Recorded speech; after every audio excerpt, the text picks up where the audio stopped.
Hey, all right. Here we are, Take it guys. away, All Michael right, Cuccherini. welcome, ladies and gentlemen, all the ships at sea, planes in the air, vehicles on the ground, people even walking to their destination or taking an e-bike. An e-bike says kind of, I like biking, but I'm kind of fucking fat and lazy. All right, but welcome to the Last Stop Cafe. If you have arrived at this destination, first and foremost, I'm sorry. Secondly, we thank you. You may want to hang around a little bit because there's no place to go after this. End of the And road. this show is hosted, luckily, by the grand poobah of all things, enlightenradio.org, the original dusty footed philosopher, Mr. John Case. The Good morning, John. desert goes on forever. Yes, yeah, it does. So, everybody, hi. Good morning. I'm Mike with the Mike Cuccherini with the sports and entertainment slash comedy report. We had the Oscars last night, which I really haven't seen any of the movies. Like, no, I saw one. I saw Nosferatu. I thought it was interesting. It was a big throwback to old school monster movie type stuff, but I thought it was pretty cool the way they did it. I thought it was slick the way they killed the vampire. And it said they didn't use vampire; they said vampire. And Yeah, here, yeah, nobody. What's his name was I in it? didn't see it. What is I it? saw it, and it was Willem Dafoe was like the investigator, No, of course. and Willem kind of I think created this character that bugged some people, rubbed them the wrong way, and the vampire's voice was modulated, so it wasn't. It was like. It was an enhanced. It was yes, artificially Yeah, enhanced. yeah, yeah, Yes, exactly. right. Yes, Enhanced. right. It was, but it was. I tell you, the acting, they all bought into it. The problem with the movie, this is what the way I see it. The guy who played uh, the husband of Dracula, Nosferatu's love interest, um, his her husband was also in a vampire movie with Nicolas Cage. He played Ooh. Renfield. So it's kind of I'm looking at him. He's doing a great job, but I'm thinking you should have done this before you did Renfield. You know what I'm saying? It's like kind of there's a lot of similarities. Well, I Great always actor, thought I great think actor. Nick Cage is perfect for playing a vampire. Oh, he was. It's a comedy though. It's a really dark. I don't know. You know, it's a thing about how I mean, Renfield had to go through all this shit. You know, just every it's time he funny was in though. a rom-com, he kind of looked like a vampire, like Moonstruck, Oh yeah. So Well, he played. He loved. He was trying to avoid it, and then he finally got a shot at doing a dark kind of comedy slash murder film, and I thought it was great. yeah, I okay, thought good. I like that though. Here's the thing: it's so subjective out there, and we know that. And there's a lot of people who have, Adrian Brody won the Academy Award for The Brutalist. I haven't seen The Brutalist. I heard it's really good. I started it, but I haven't seen finished it. I actually downloaded, but I got busy. I wanted to download Don't Tell Mom the Babysitter's Dead.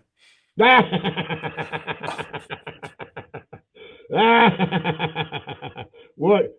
That's some great work there, John. Actually, that's a good movie too. I like that movie. I can, I like it when the kids bury the grandmother. I mean their babysitter, oh and yeah, is this was beautiful. quite So. hilarious. Yes, quite hilarious. In a really dark way. It's just kind of similar to Throw Mama from the Train, kind of the same kind of darkness. But I will I get back to sports for a second. I want to say something. I want to Yes. congratulate the Washington Commanders for making a move right away that was probably one of the smartest things they've done in a long time. They are bringing the all-star, all-American running back slash wide receiver Debo Samuels to DC. He's got 17.5 million left on his contract in San Francisco. He's on a deal with us for 1 year. Let me tell you something. When a guy like that is on his last year, man, oh man, you better look out because he's a little monster. He's strong. He's fast. He's going to help Jaden Daniels. He's going to give Jaden that little outlet.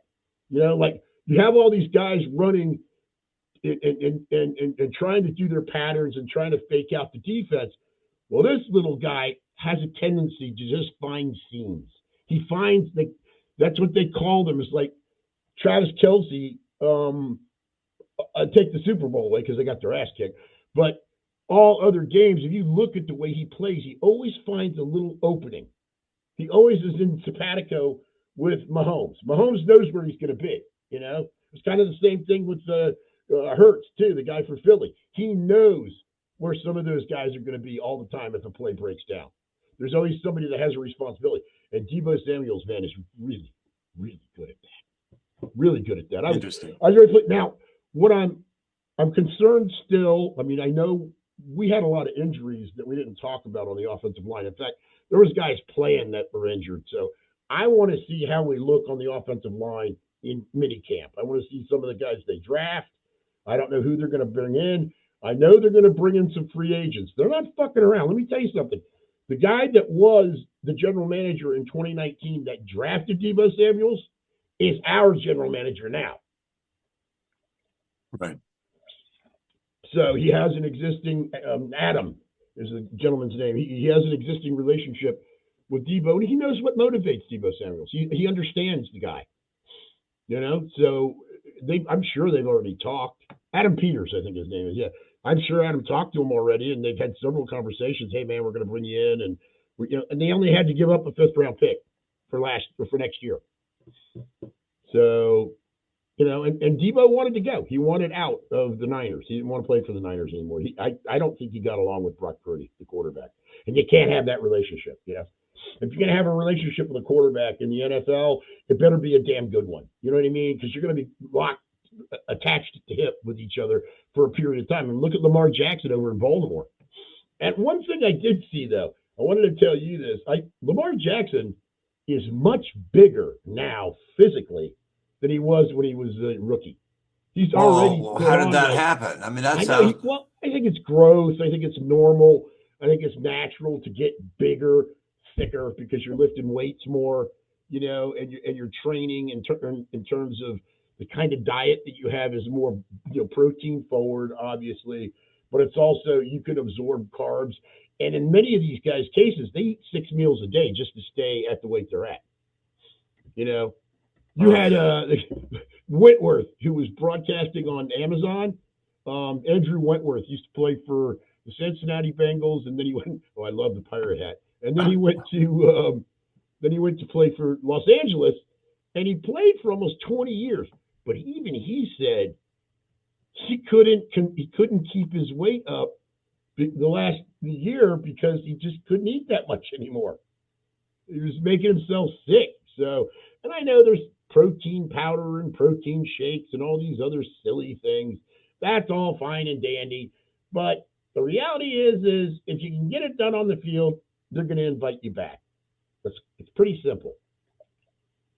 So there's that. And then I got a chance I told you about this about 2 weeks ago. Got a chance to watch, I'm keeping up with the Six Nations in the rugby tournaments. People have got to realize. Wait. The Six Nations. This is not the Six Nations. It's the Iroquois nation. No. It's France. No. Six Nations tournament's been around for 200 years, John. Oh dear. Rugby, John. I thought it was always when I was in school. We spent about 2 weeks, I think, on learning rugby, and everybody called it ugly. Well, back then. If you know how to play and you know the rules, it's absolutely brutal game. It is fucking brutal. You will get your ass kicked every other play, and you better be ready to play hurt. Here's the thing. It's England, Ireland, Scotland, France. Who did I miss? Italy, France, Scotland, Ireland, England. Yeah. The best I've seen so far was probably the French team against the English team. Where did the sport start? Rugby started a little bit, probably a couple, more than a couple, like 50 years before football. And they do it. It was like a bladder The ball was like they carried it around like a bladder. It was, Yeah. they filled up a bladder and tied it off and said, "Hey, this is fun. Let's kick this around." And then they started to develop rules, and then they just started like very much like Yeah. soccer. They started to develop clubs where people would come in But and train. how did it spread all across Europe? I mean, was that Well, I just after the war a little bit like a little bit like cricket. After the war, the teams began to rise up in different areas, and as cities were built, you wanted a team to represent your city. Either you had cricket, soccer, or rugby. Those are the three, and sometimes there's all three. For example, you can now view the Washington rugby team. You can watch their games on Monumental Sports Network, which is awesome. I didn't know that. I'm going to pay close attention. Now, American rugby is a little bit different, okay? Just so you know. The scrum is not, and you're talking about international rules, and each, like, you got to think about it like this. Italy has its own leagues. This is an all-star team. Every team is an all-star team. What I mean is they pick the best and brightest from their leagues and send them and say, go out there and kick ass.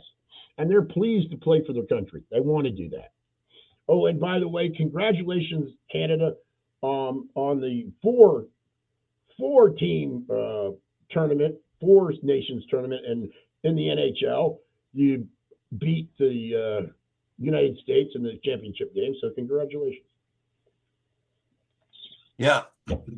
Well, I think that game ended up being 2-1, something like that. Now I'm a little concerned right now. It's not a big concern. It's a little concern.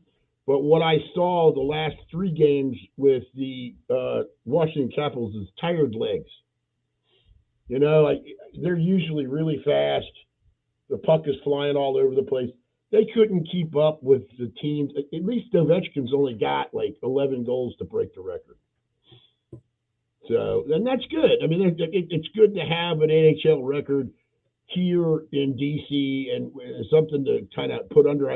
But he wants to play next year too.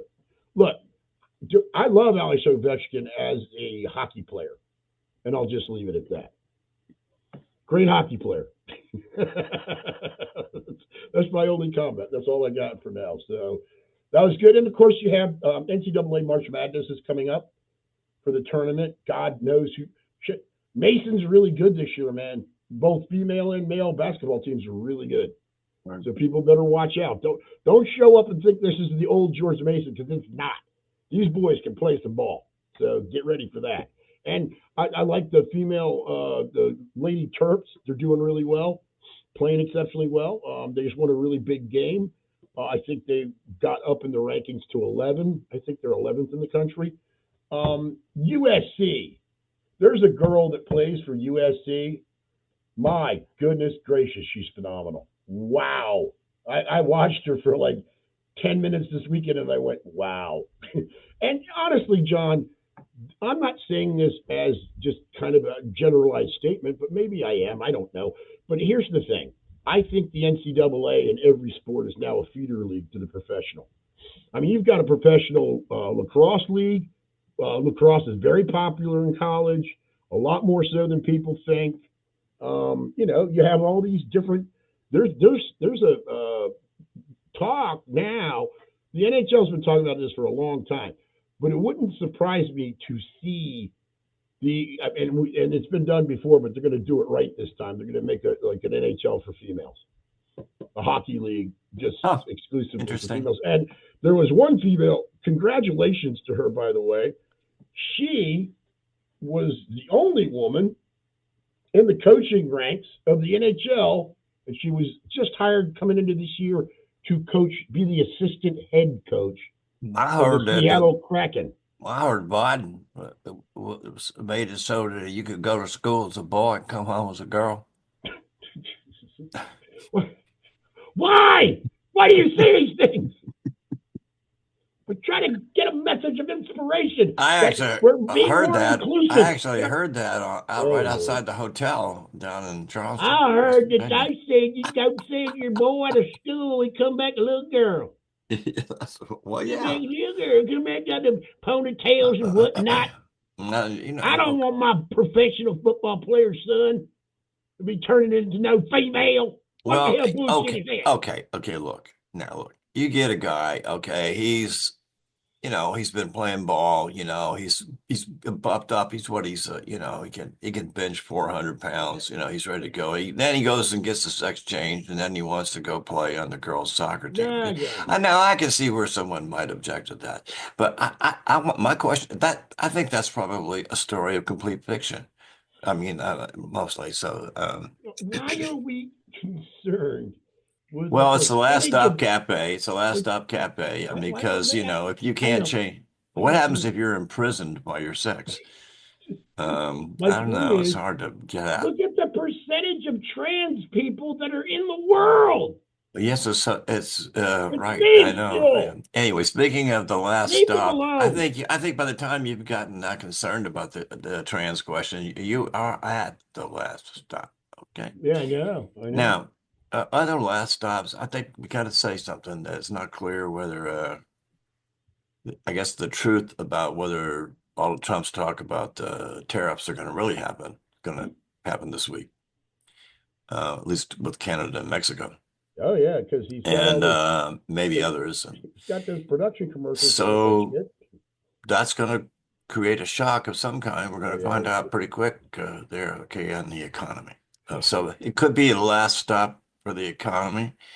Because look, under capitalism, booms and busts happen. I mean, there's no, I just you want can you try to to. cushion it, but it's You going to better. happen. If you're in line at the soup kitchen, I'm going to cut you off. I'm going to cut in front of you. That's all I'm saying. All right, that's right, man. Whoever Get has the the hell most, out of the way, old man. whoever has the most guns gets to the front of the line. I'm sorry, ma'am. We have no egg pie. And then, of course, also I can't tell whether after the whatever happened in the Oval Office with Mr. Zelensky Zelensky, Vladimir and was really pissed off. and I thought he and handled himself well. but I can't tell whether the war is going to get smaller or bigger. So that's unsettling since we have a lot of nuclear armed powers at work here. Yeah, And yeah. once that kind of stuff goes around, then I'm only 60 miles upstream from Washington, D.C. And Well, you're actually a lot safer than I am. well, you're Culpeper, like Yeah. you're right in. I mean, the wind is going to come right at you, if not the fireball itself. Oh gosh. Wait And till I tell. so I think that, look, everybody, and there's propaganda that's unbelievable on all sides of this conflict, by the way. Yeah. I mean, Mr. Zelensky, I am no fan of Mr. Zelensky. I've followed him for a long time. And, but it doesn't matter. They're going to blow up all of Europe or whatever. I mean, the thing needs to be stopped before everybody starts nuking each other. That's for damn sure. Yeah. Um, That's John. It is a legitimate and scary, scary worry that I have. I think all Americans, to a certain degree, have that in the back of their head. That look, and the thing that you have to understand is if that happens, it changes our world forever. You better understand that. The thing that we're trying to tell you, that we tried to tell these fucking people shit on and on and on, and they're just like, well, I tell you what, my son worked for the federal government for 7 years, and he loved his job. Why'd you fire him? He's white. They actually said that in a post. What? God, man, that's bullshit. Yeah, well, I mean, you used to hear that all the time. I mean, when I was growing up. So Well, I'm I going to feel say like I'm something. going back to about 1955 in some cultural ways. Well, I'm going to say something, John, right now because I didn't get a chance to say it last week, and I'm going to try to get through it without getting too emotional. Okay. In 1988, 88, 89, I met a guy at a comedy club when I started going to the open mics, and he was kinder to me than he probably should have been. And he was very professional, always dressed sharp, always looked good on stage, took care of his business. we were considered, myself, Mark, and Big Al Goodwin. We back in the day, way, way, way back in the day, we considered ourselves kind of the three amigos to a certain extent. We had good relationships with people, and we were trying to help each other get into different clubs and that kind of thing. And Mark Matusoff passed away, and sorry, John. Mark was my friend, Drew, and we, I am the last of those three amigos, and I can't tell you, Mark was the epitome of professionalism, but he was also one of those guys that just held to his beliefs of kindness, of decency, and respect, and for everyone. He never really said a bad word about somebody unless it was funny. He put it in a funny context. It wouldn't be insulting either. It wouldn't be ugly. It would just be, conversation. And he helped me learn to write funny.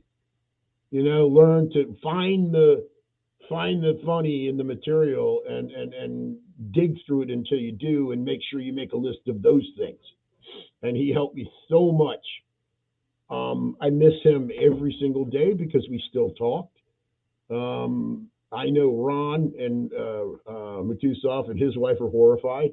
They had to fly from the West Coast out here to take care of things. Ron knows that if he needs any help, I'm here. I'm available to help out in any way, shape, or form.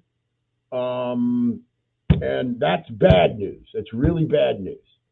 I wanted to already, we broke it a little bit, but we didn't say specifically what it was. I want to thank John for this creative outlet over the last, God, I don't know how many years we've been doing this, John, a long time. I think 15 years maybe. But Yeah.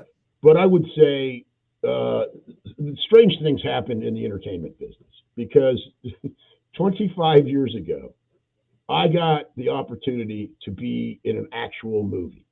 Now, the graphics, even my friend, the producer, Philip, would say the graphics are shit. The story, I mean, as my wife said, turn on the volume and don't watch the movie and just listen to it as like a book on tape or something. But you can't do that either. Just watch it because it's silly. It just had it found another life. It grew on the internet. There's a lot of commentary on it. So Philip called me and said he wrote the script for part two. And it's given me the opportunity to reprise a role that I did 25 years ago. So I'm just telling you right now, I'm over the moon about it. I'm excited, John. Oh, it's unbelievable. I I'm mean, just looking forward to trying to do so good. I'm just trying to get in my mind. We got to get a badge, a graphic of some sort about this character that can, I can use as like a one of the brands, on the thing, like Sure. so we got to come up with an artistic representation of this character of some sort, I mean, Well, maybe I'm going to have to go look at the AI imaging oh programs heavens no. and see whether we could take you and turn you into this character, like morph it into some sort of No. I don't know, Babe Ruth carrying a machine gun. I don't know I'm whatever. Yeah, allergic to your tech. I have an allergy to your AI nonsense. well, Never mind. okay. Well, I think we'll get a nice Shepherdstown artist to, Yeah. Yeah, there you go. Take a look at the thing is I was watching the promo for it, for the movie, it's just kind of, oh my God, was I ever that young? I mean, just a whole head of brown hair, man. Just brown. Just not all this shit. Not all this gray. It was So all brown. are you going to sort of wig up to No, look like no, you did, no, or because no, it's written specifically for the characters to be 25 years older. well, you could turn yourself kind of into a long hair like JB has. Is JB, did he grow his hair long? Did he? Currently, yeah, The stuff that's in the yeah, back because he can't grow to. yeah, it's kind of one of JB told me those. one time, he goes, I have a receding hairline. I said, your hairline is in full recession. Yes, right, okay. Well, we're not going to tell him that too much because Ah, he's funny. he's a little touchy about his vanity, So Well, I mean, he's a smooth dude, man. He's not Well, smooth. it's just, everybody gets cranky. That's all. Smooth Jalen. Anyway, yeah. Oh yeah, he gets really pissed too. He gets really pissed. Well, and he was so worried about his Tesla. Mm, yeah. But another Um, end of the road I vehicle, don't by the know that you way. should. I don't know. I just like somebody with the means to change that out. I mean, he tried, but they gave him a better deal on a newer one, right? Yeah, he made him an offer he couldn't refuse. And that seems to be the style of our entire government now. Come on, Sam. I need you to come in and check the boys. I don't know how you bring this to me on the day of my daughter's wedding. I don't get it. I need you to have a seat. We need to talk about this. Well, I don't know what's going to happen moving forward.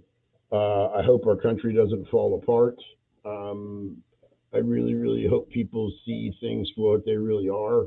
Um, and again, it's been a up and down roller coaster ride. All I know is I will always, always miss Big Al Goodwin and Mark Matusow because they were both dear to me. They were really special, and it still hurts. There's just kind of a hole in my heart. Mark, we miss you, and I can't thank you enough for your friendship and your kindness and your decency. It is really not lost on me, and I have to become a better person. I have to be a better, more understanding, kind person. I don't want to be somebody who rages, and that's been me for too long. I get sick of it. I mean, I'll rage for a second, but Right. then I hear myself, and I'm like, oh, shut up. Okay. Well, we're at the half hour. I think that's an appropriate time, actually, to bring yes, us to the end of our podcast today, because we're at the half hour point oh, here, cool. Well, I coming wanted up to on tell it. you, you and I were joking about this. It actually happened to me. I went to go look for my car keys. Oh, God. 7.5 hours later, the laundry was done, the recycle was out, the trash was out, the floor was clean, the shower was clean, the laundry finished. I get. It was like, not what am I doing? It was too much, John. It was too much. One thing just left, and I finally, doing laundry, found the keys. There you go. They're in the So, pants pocket. Found them. right. Yeah, right. I mean, you would think that you would remember things. Well, people don't. But I think at age, that's my problem too. Yeah. Nowadays, if I don't stay organized, which is Mm. difficult for me. But Yes. anyway, it just Well, we can't it's a thank and constant. My you phone, my folks out here. keys. You folks out here that help us make this thing go. You honor us, and we thank you for listening, and we love every one of you. All right. John, John, thank you Yes. so much. Try to take care of one another. We love you. Take Bye, care of each everybody. other. It's late, but everything comes next.